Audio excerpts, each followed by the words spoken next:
Dear ladies and gentlemen and other, welcome to this seminar about media in wartime Ukraine.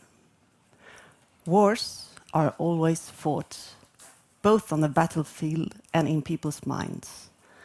And so is Russia's war against Ukraine, where information and disinformation has played a big role.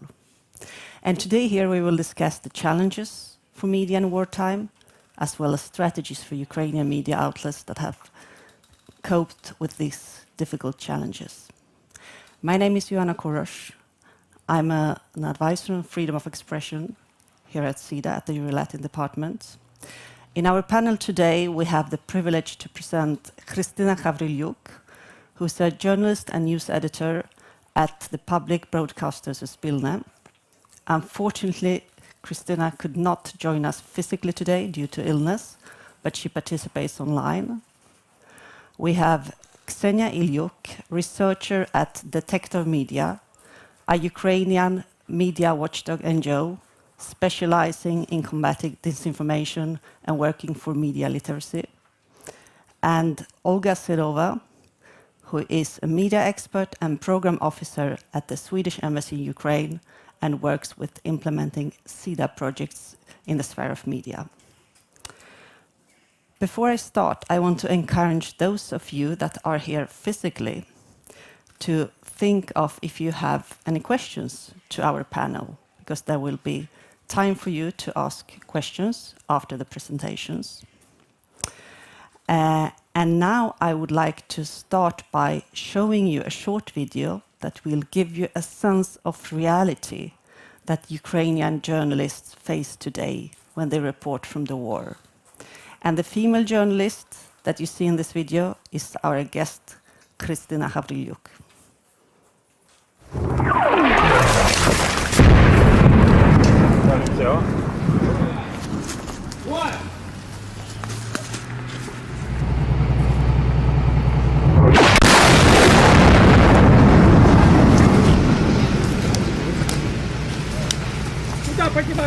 Come on, come on, come on. Where are we going?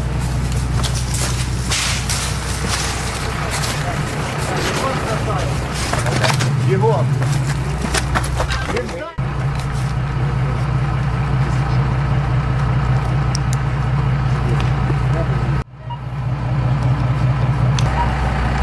Listen to me, and if I say something, it's our main military. 100%, okay? Окей. Давайте быстро. Коля, веди. Куда нам?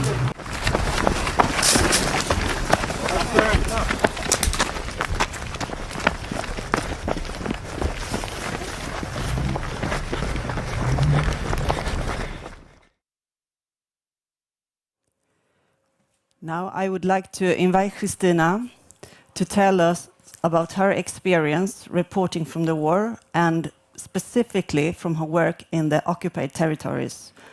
She has seen with her own eyes and experienced what the information vacuum in these territories makes to people. Please, Kristina. Hello all. Hope you hear me well. And I can start.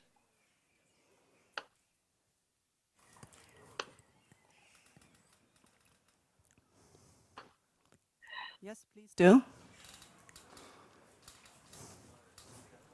Thank you.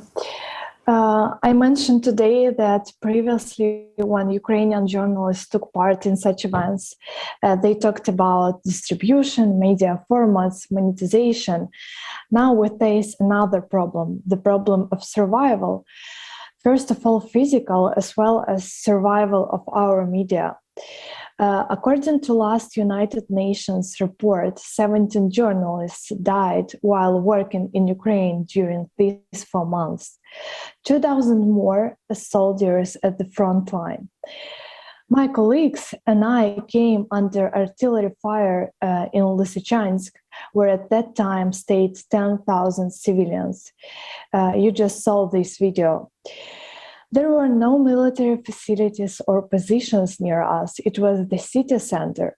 That is, even working with civilians, journalists are at risk of death in Ukraine. Of course, it's not only about Ukrainian journalists. Our foreign colleagues do a great job in Ukraine. Thanks to them, the whole world learns about Russia's crimes.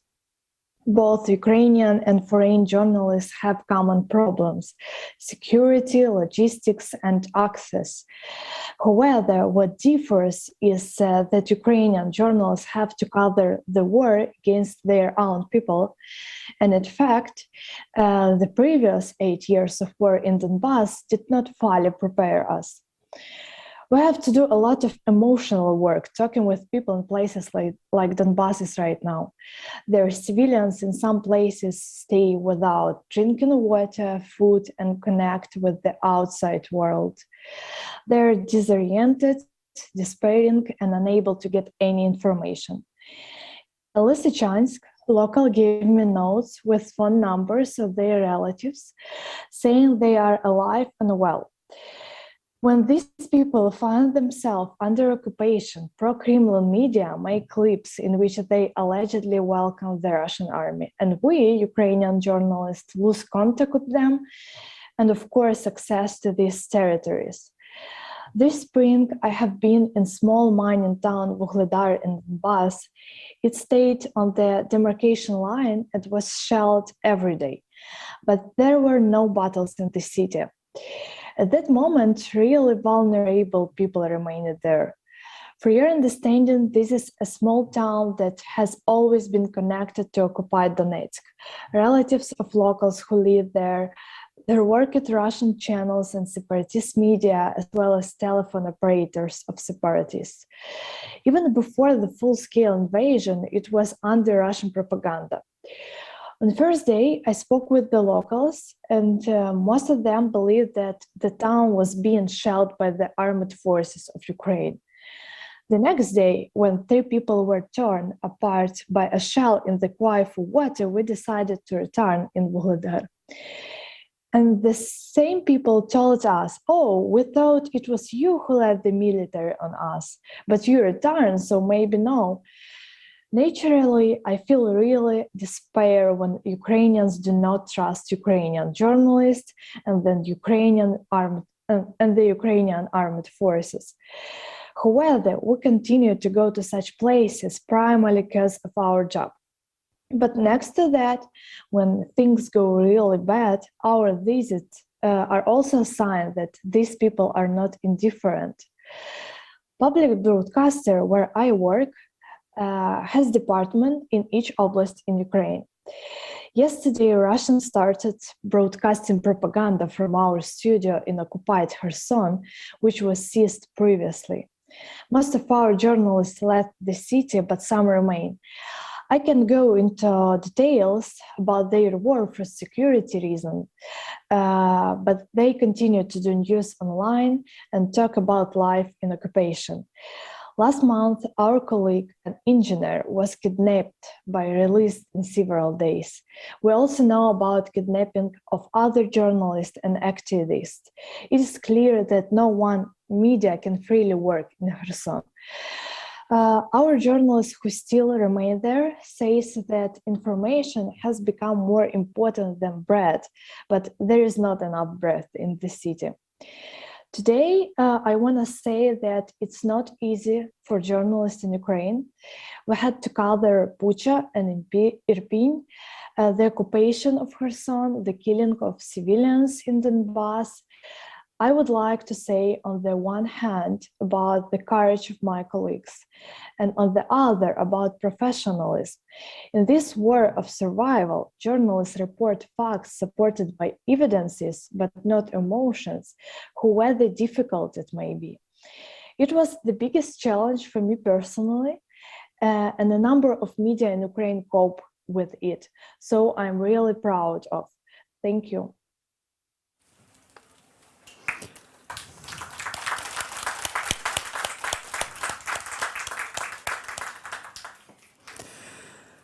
Thank you very much, Christina, for this very moving intervention. Now I would like to welcome Ksenia to give us a better understanding of how the propaganda works and the resilience in the Ukrainian society. Thank you for inviting me here. It's a great opportunity to be here and to tell you about what is happening in terms of Russian disinformation, about the great resilience that Ukrainian people showed towards disinformation, and that I am, being a professional working in the field of analyzing and combating disinformation, is actually quite proud of. So what we have to understand that back in 2014 and in 2022, it was propaganda that created completely fake pretexts for invading Ukraine.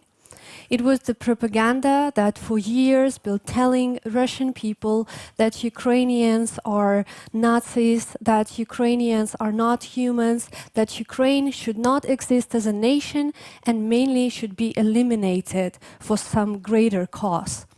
So basically, Russian media for years, you could, as a person that analyzes Russian media for a living, I could say that it's very hard to find even one day on main Russian TV channels where there was no incitement of hatred towards Ukraine, where there was no actually calling to actions and promoting genocide.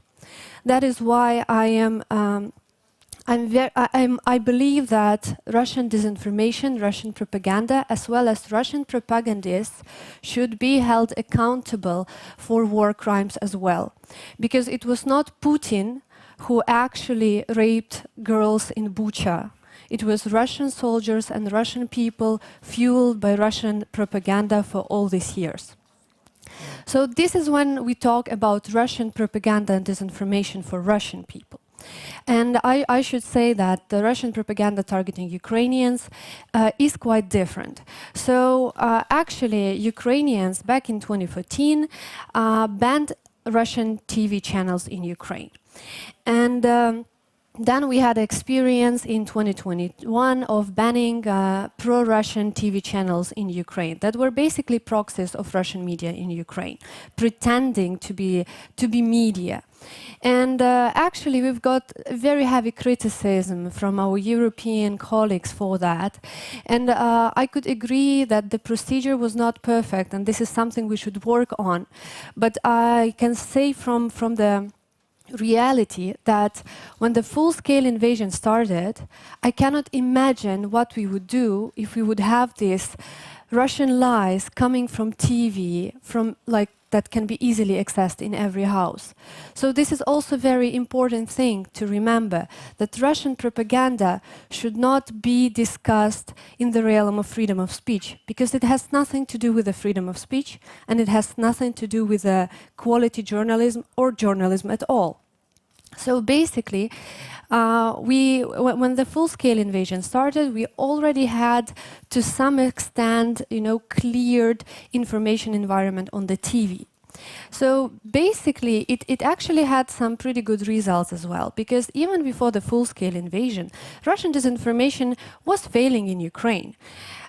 It was not that obvious, but the sector media has been conducting opinion polls on disinformation since 2015, and we have this data. We ask basically people the same question every year, basically giving them two statements, the one that was the truthful statement and the other one, this was like Russian message, Russian propaganda message filled with disinformation, and just saying them, choose the one that you relate more to, choose the one you believe in. And we saw that the amount of people that actually were choosing that the truthful version was growing. And the last opinion poll we had in December, so basically 1 month and a half before the full-scale invasion, and we saw this huge increase of people who were choosing the truthful option and denying the Russian propaganda narratives, which I believe is something that we should thank Ukrainian civil society for, that took a huge part in that, and promoting media literacy, raising awareness about Russian disinformation and its threats overall. So what I would like to say here that also that first, even though Russian disinformation was failing to some extent, it found a way to be productive. It switched to conspiracy theories and mainly to anti-Western and anti-democratic rhetoric, which was unfortunately still gaining some popularity in Ukraine. So this very obvious pro-Russian disinformation was not that popular anymore, but Russian disinformation found a way to gain the audience again. So at the first months of war, Russian propaganda in Ukraine showed how ignorant and imperialistic Russia is actually about Ukraine, because most of our team was working like 24/7 in a live stream, analyzing the information environment and collecting and documenting all of the fakes, messages and narratives appearing in information environment coming from Russia. And there was a lot, trust me, like 35, 40 unique pieces per day. That is crazy. It's unique pieces we are talking about. Imagine the scales of the distribution. But frankly speaking, a lot of this propaganda was pretty dumb, honestly. And this shows, again, this ignorance of Russian people. We had one of my favorite fakes is what the screenshot of that Russians like allegedly made from the phone of that Ukrainian soldier when he was chatting with his mother before actually dying, and he was saying something like, with lots of mistakes in Ukrainian, because Russians still use Google Translate, you know, to write in Ukrainian. They didn't even want to learn Ukrainian for this reason, or to find a good Ukrainian proofreader. So basically, you could see there saying him, imagine a person dying on a battlefield, telling actually his last words to his mother, saying something, "I'm honored to die for Zelensky." And it was translated for the green, because Zelensky in Ukrainian language originates from the word green, saying that I'm proud to die for Bandera, which Russian propaganda actually made this leader of Nazis in Ukraine that died actually after the Second World War. And he was saying that I wish I could have some salo. Salo is like traditional Ukrainian food. So this would be basically something so that you could understand the stupidity. It would be saying something like a French person would die for croissant. You know, that's a very, very, that's how it sounds to Ukrainians. So of course, Ukrainians showed this huge resilience towards it.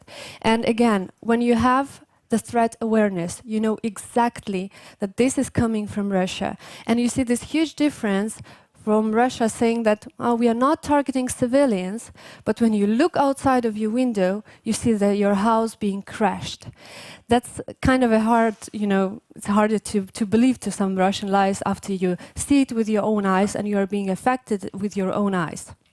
So Ukrainians were doing quite good, you know, and the best indicator for that is that basically in the first months of war, 80+% of Ukrainians, according to opinion polls, fully believed in the victory of Ukraine and trusted Ukrainian authorities.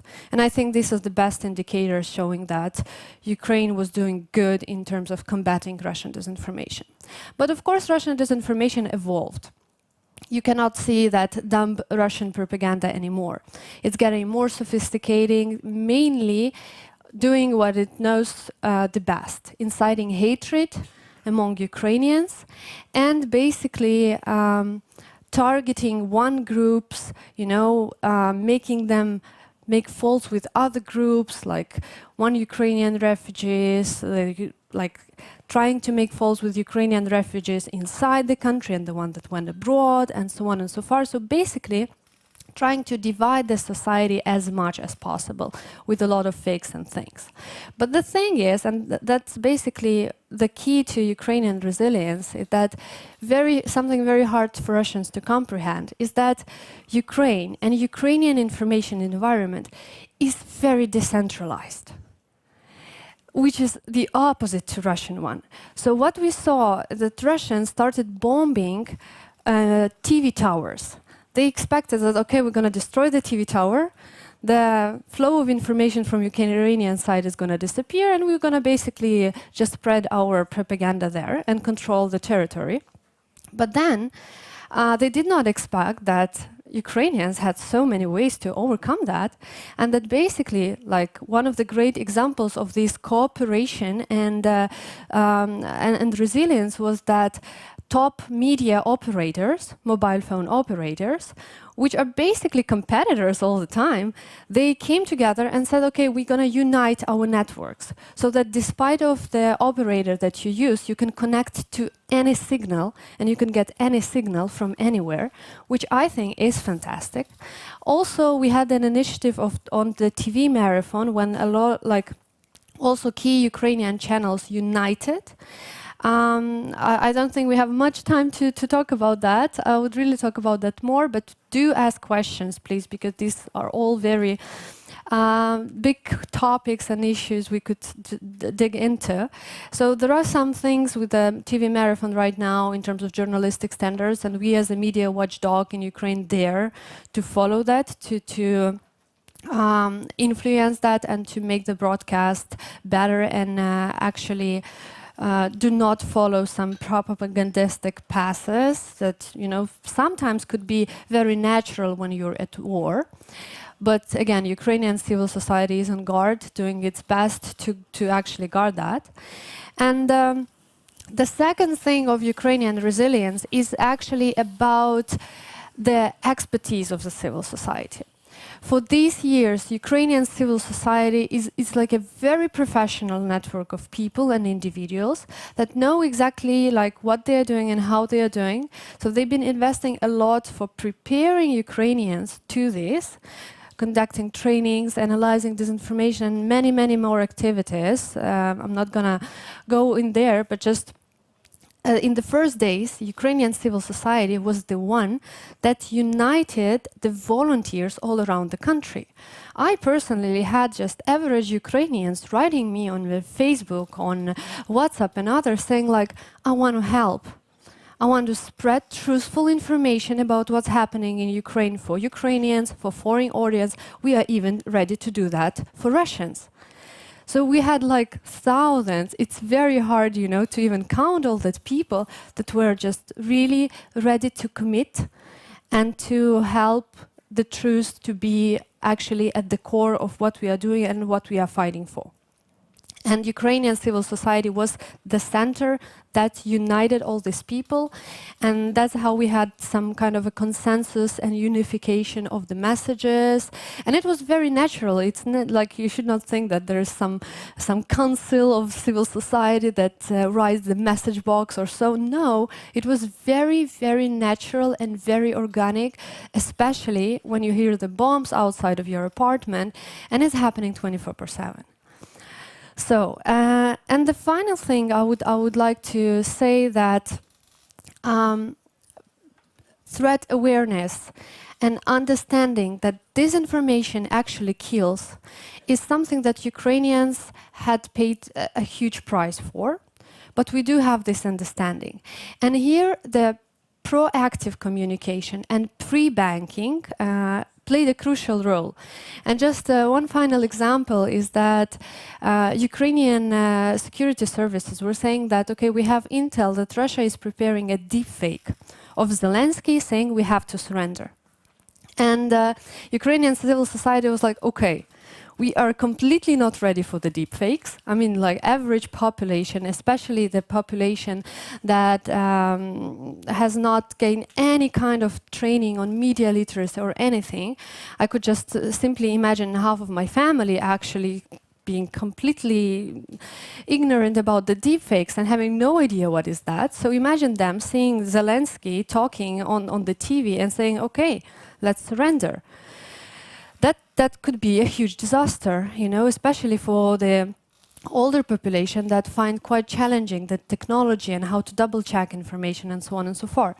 So Ukrainian civil society was so proactive in communicating what is deepfake, what to be expected, that when the promised deepfake, which was of a very poor quality, appeared, Ukrainian society was so prepared for that that it's mainly laughed about that, you know. I was actually in the shopping mall listening to like two women, like about 70 years old, and was saying like, have you seen that video of Zelensky? And she's like, that's a deepfake, haven't you heard about that? So that's basically when this awareness about disinformation, about the potential threats and consequences of it, went actually viral. And this is something that I am personally, as a person analyzing and combating disinformation, is really proud of.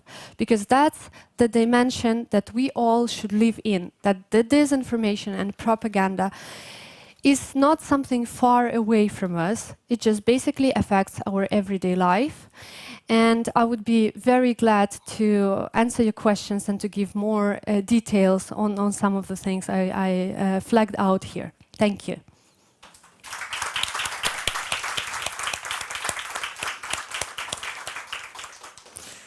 Thank you very much, Ksenia. I have loads of questions, but I guess the audience has as well. Now I would like to invite Olga to tell us about the media landscape more broadly, and also the role of the international community and how we can build back better.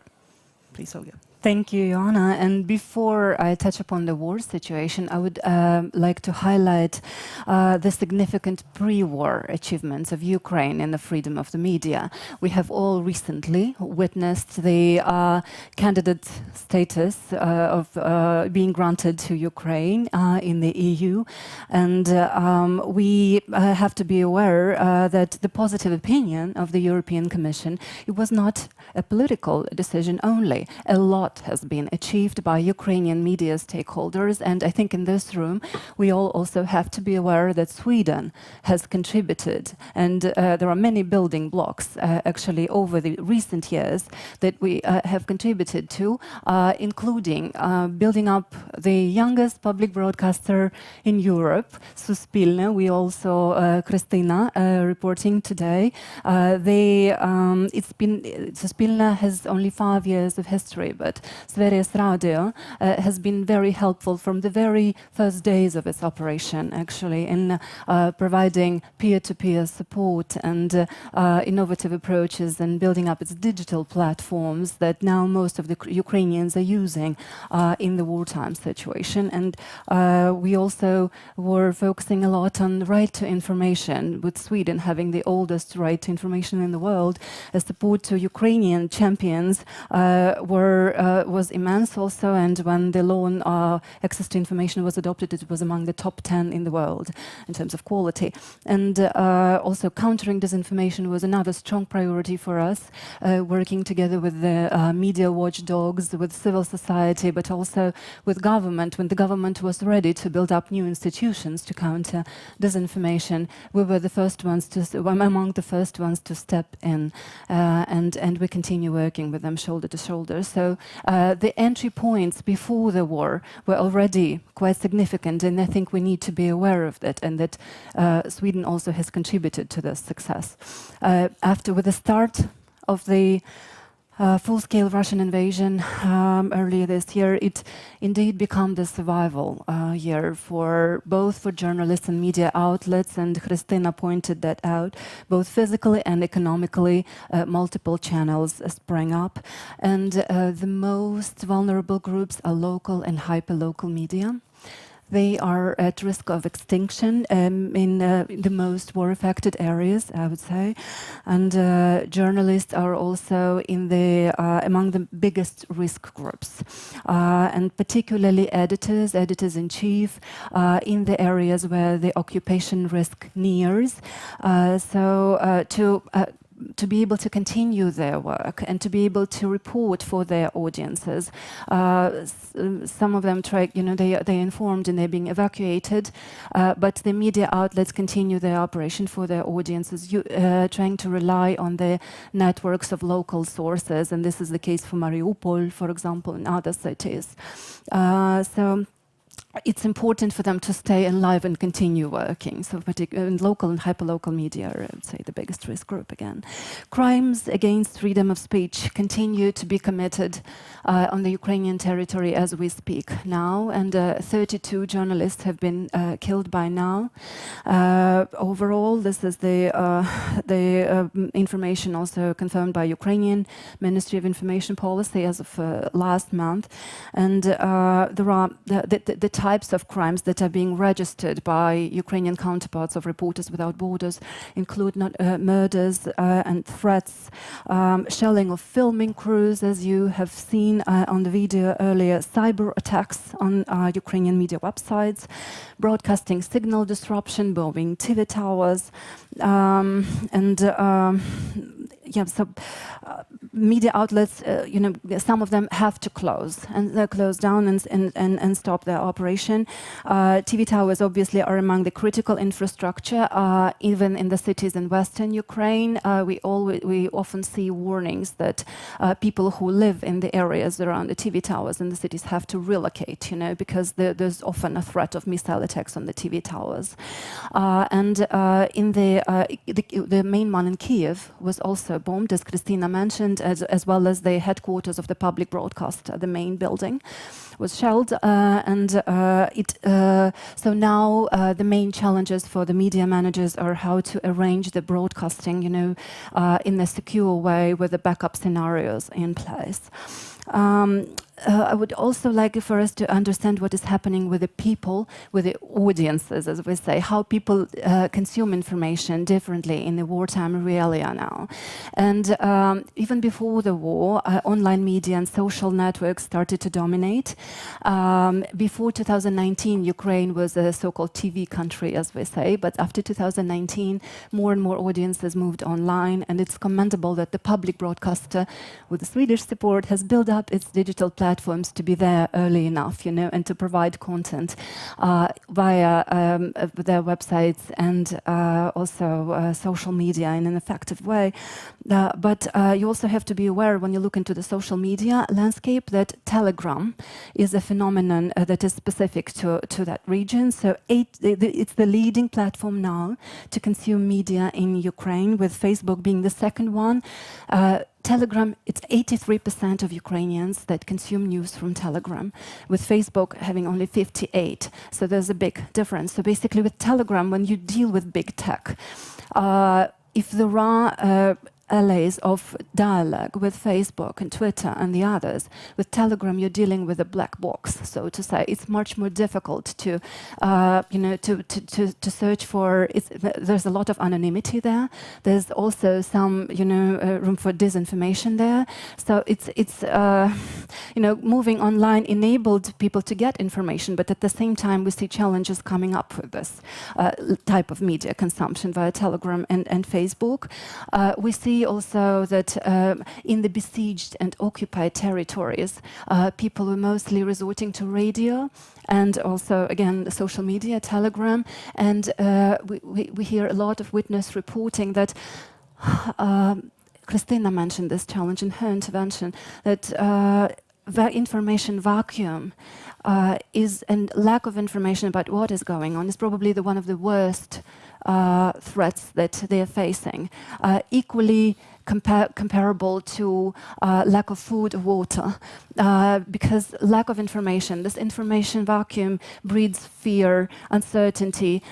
People would like, my main concern is also that humanitarian actors do not fully address this need in their solutions, and I think this needs to be revised. We have to pay much higher attention to information being one of the core humanitarian needs for the people, and we hear it more and more from the occupied and besieged territories.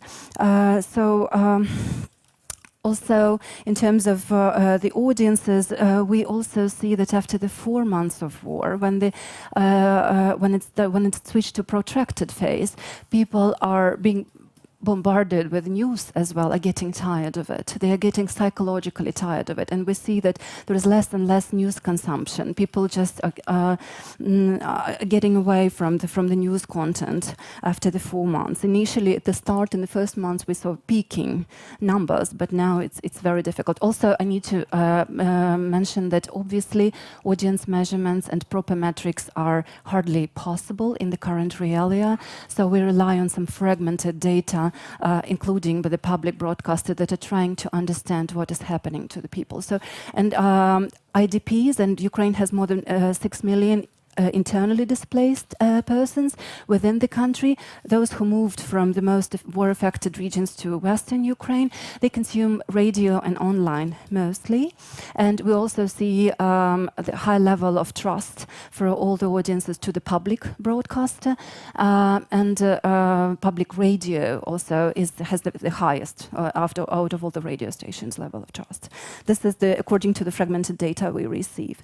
And I would say, if we look into what the media outlets are facing, obviously in the survival situation, media managers prioritized physical safety of the teams.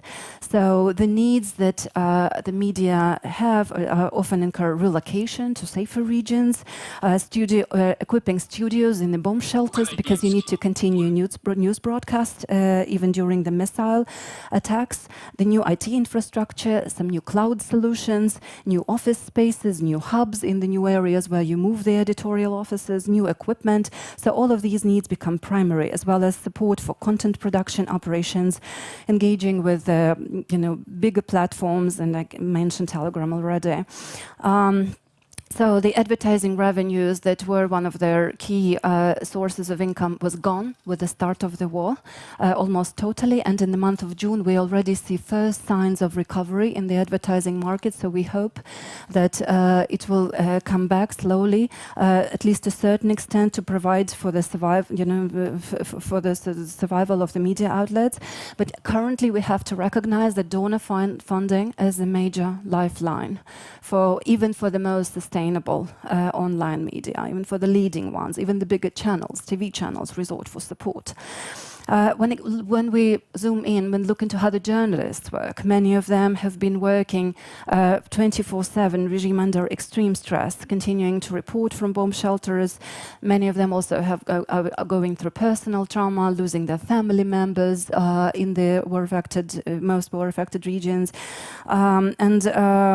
The physical protection, physical security has become an important need for many media outlets. So we have been focusing on helping them with protective gear, medical kits, training how to apply these medical kits also, and first aid. Also after 4 months of war, with the getting to the more protracted stage, we see that psychological support is becoming one of the key needs for the editorial teams.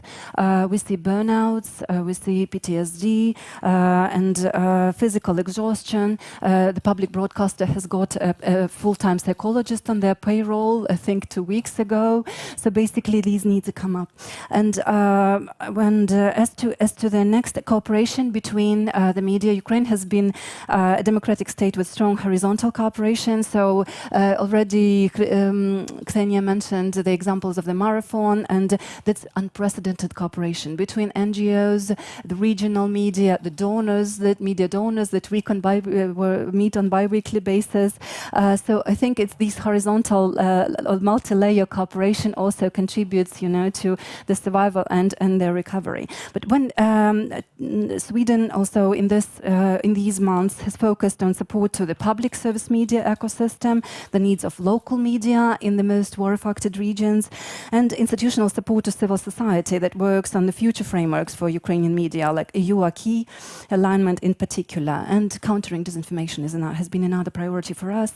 To conclude, I would like to say that the key questions being discussed are now Ukraine is getting into the recovery mode, and it looks like the public consensus is not post-war recovery, but we need to start the recovery now. There was an ambitious event to yesterday and the day before yesterday in Lugano, a major international conference, Ukraine Recovery Conference, where the draft national recovery plan for Ukraine has been presented to the international community by Ukrainian leaders, and civil society events were also there. And one of the key principles, the Lugano principles that were presented there, is accountability and transparency of Ukraine's recovery. We won't be able to achieve it without viable, strong, independent media in every step of this process. And Sweden can contribute a lot, actually, in this. So the first steps, even within the next 6 months, could be also focusing on homework for EU candidate status, because there are a number of media. There's some homework to be done, and we hear that in the next month or so, Ukraine will adopt new legislation allowing for new categories of media, including, for example, community media, where Sweden has a lot of practical support, and so both legal framework and community support. Innovation.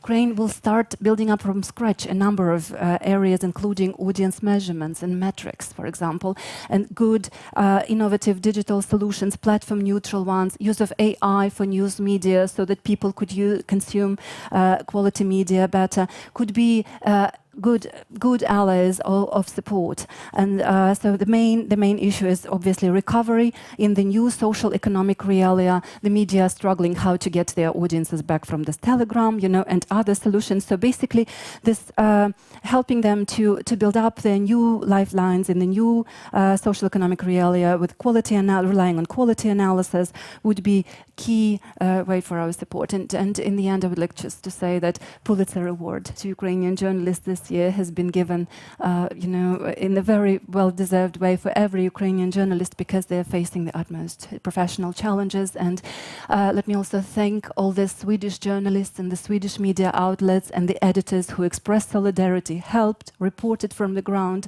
in a very courageous way. And this support has been noticeable, seen and felt by Ukrainian media sector. And just let us coalesce and work together furthermore to achieve better results for Ukraine's recovery. And this is all the support has been greatly appreciated. Thank you. Thank you very much, Olga.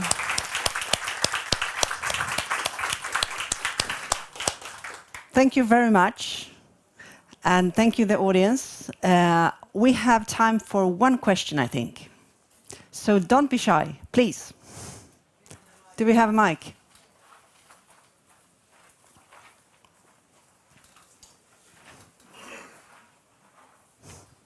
Thank you a lot for a very interesting discussion and for presenting what you are doing on the ground in Ukraine in terms of fighting Russian propaganda. You mentioned about also attempts to spread the information to Russian society. So it would be interesting also to hear from you how you are doing, I mean, civil society, media outlets, how to break this information blockade in Russia in presenting the information, what is happening in Ukraine. Thank you.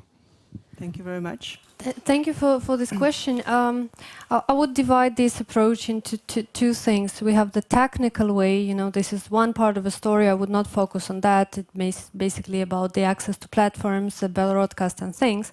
I'm not the expert on that, but I could talk from the perspective of the messages, of the narratives, and the cognitive part of it.